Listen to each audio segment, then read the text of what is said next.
mahnı yazdırmışam uşaq üçün. İstərdim bir qulaq asasınız, vaxtınız varsa. Aşağısı olmaz.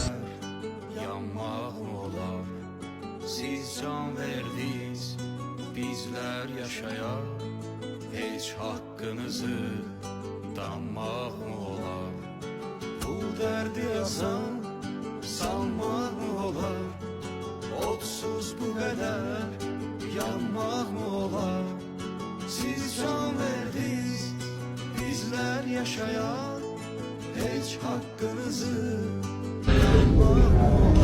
Biz bu ayın sonunda inşallah finansı dəvət edər. Kimi də istəyirsiniz Azərbaycandan çağırırsınız, biletlər, zadlar da alarsınız. Necə yardan danışım ki birinin gəlmədi yar.